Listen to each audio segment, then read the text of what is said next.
vaikai! Labą dieną, vaikučio auklėtojos.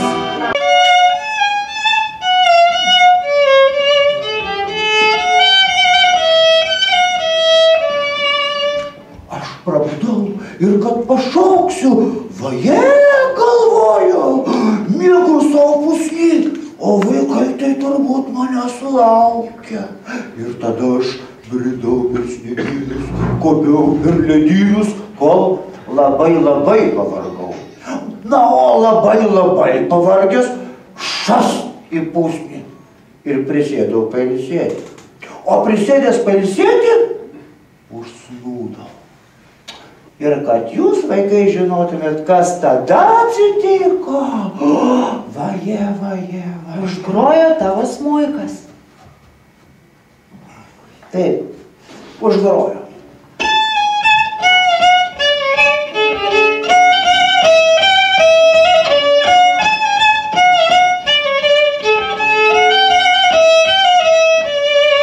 Aš kad pašokau, vaje galvoju, miegu savo pusnį, o vaikai tai manęs laukia. Ir tada, žinot, ką padariau? Bridau per pusnį.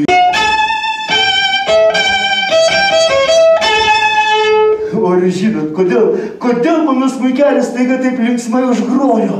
Nes vaikučiai laukia dovanų. Teisingai. Dėl to, kad aš jūs pagaliau suradau, mažieji mano bičiuliai. Ir dabar galiu linksmas čia su jumis pabūti. O jūs, vaikai, dabar atsistokite ir sukipkime į gražų ratelį visi, gerai? Nagi, gražų rateliuką stojame, priemame vieni kitus ir dabar jau noriu jūsų paklausti. Sakykit, vaikai, ar jūs šiandieną su mumis padainuosite? Ar padainuosite? O ar jūs pašoksite su mumis? O ar jūs su mumis pažaisite? Puiku, tuomet nuo žaidimo ir pradėsime. Gerai, tuomet dabar skelbuojam ir pradedame eilėraščio klausytis.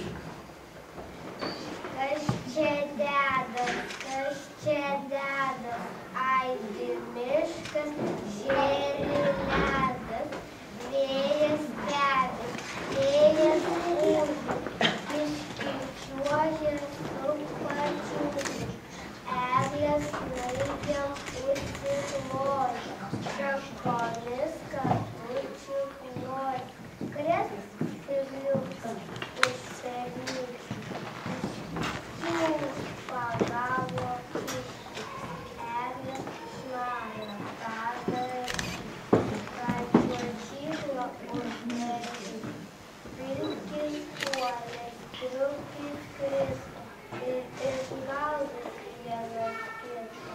Iš tikrųjų ne juokai, ką mes gaudysim vaikai. Klausykite, visą poemą padavimo eilėraštį šaunuolio urte. Daug dovanų, labai gerai, galim paploti dar kartą urtį. Dabar kviečiam kitą.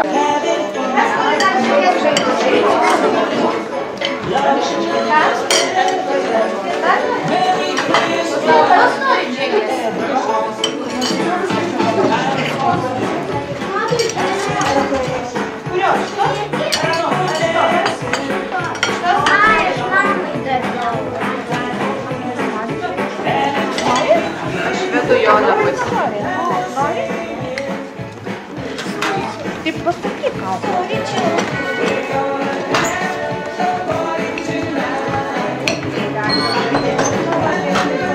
Ai, tai noriu